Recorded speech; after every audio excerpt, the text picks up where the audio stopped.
হইতাম না, এমপি হইতাম না। এমপি হইলে আমি তো হয়তো জামাতের কাছে চাইলে আমার এমনিতেই দিত। আমি হইতে চাইনি তো ভাই। তো আমি চাইনি ওইটা, আমি এখনো চাই না, ভবিষ্যতেও চাবো না। এটা আল্লাহ বাঁচায় রাখলে তারপরে দেখবেন। আমার রাস্তা ভাই ওই একটা, আওয়ামী লীগ আর ইন্ডিয়া, এর বাইরে কিচ্ছু নাই।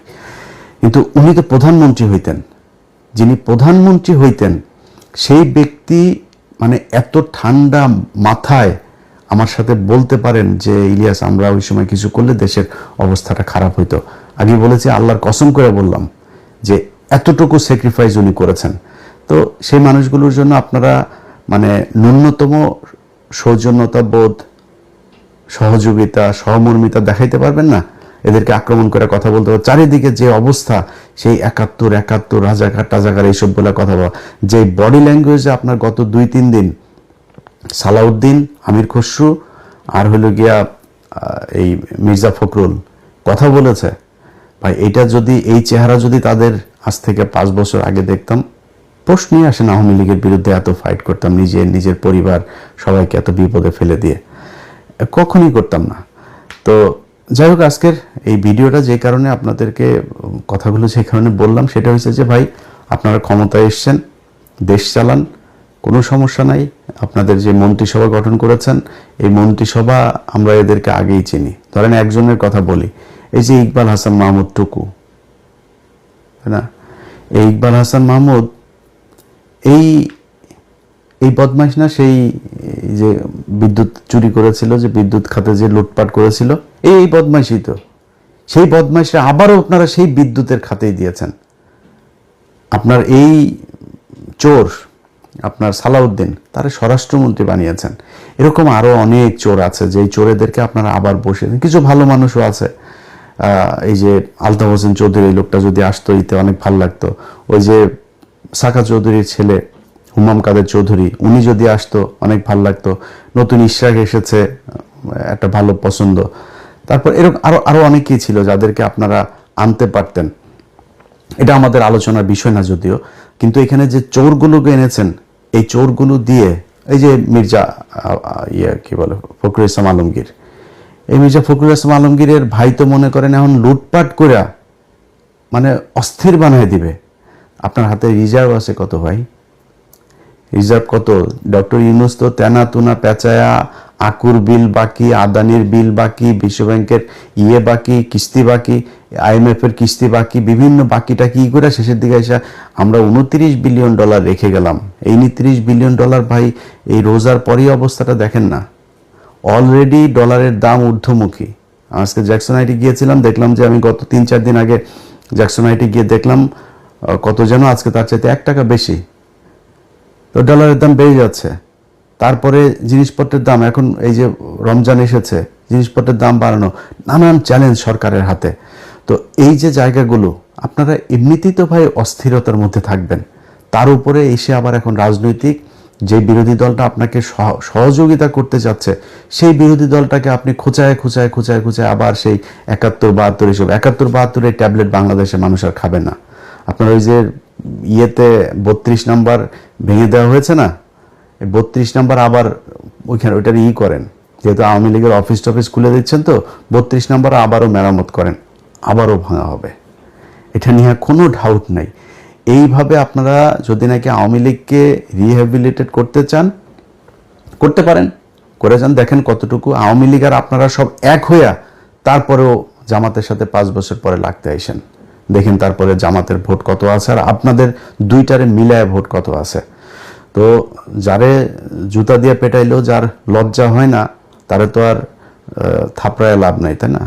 তো জুতা দিয়ে পেটাইছে আওয়ামী লীগ, তারপরে আওয়ামী লীগই ভালো, আওয়ামী লীগের লোকজনরা আপনাদের এত প্রীতি আওয়ামী লীগের সাথে, তো করেন, সমস্যা কোথায়?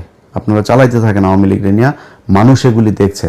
আপনি যদি মানুষের মাইন্ড রিড করতে না পারেন, তাহলে এই আওয়ামী লীগের যে অবস্থা হয়েছে, আপনাদের অবস্থা ঠিক ওইরকমই হবে। আপনারা আওয়ামী লীগ এবং এই ইন্ডিয়ার আজকে এই জুলাই আন্দোলনের একদম মূল এজেন্ডা ছিল হচ্ছে এই দুইটা, যে আওয়ামী লীগ ইন্ডিয়া, এই দুইটার ব্যাপারে মানুষ এত পরিমাণে খেপেছিল, সেই দুইটারই আপনারা বিশাল প্রীতি দেখাইতে যাচ্ছেন।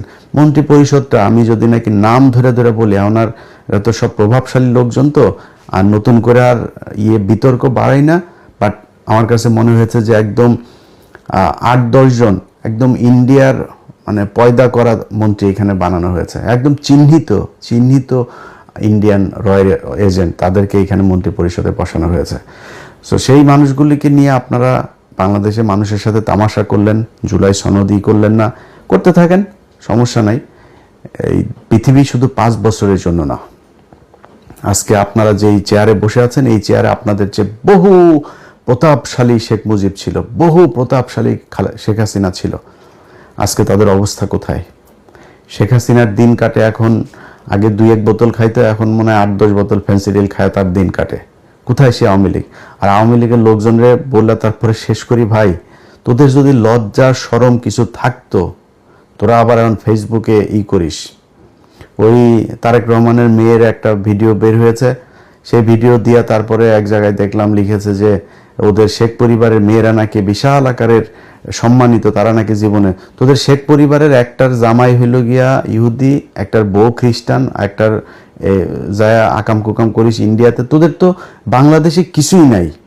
তারেক রহমানের মেয়ে কোন গানে গিয়ে বন্ধু বান্ধবীর সাথে পড়াশোনা করে সেখানে গিয়ে সে ফান করেছে, সেটা তো বহুত ছোট জিনিস। তারেক রহমানের তো আর তার মেয়েরে তো আর ওই লন্ডনে তো আর ফেলে দিয়ে আসে না আরেকজনের সাথে।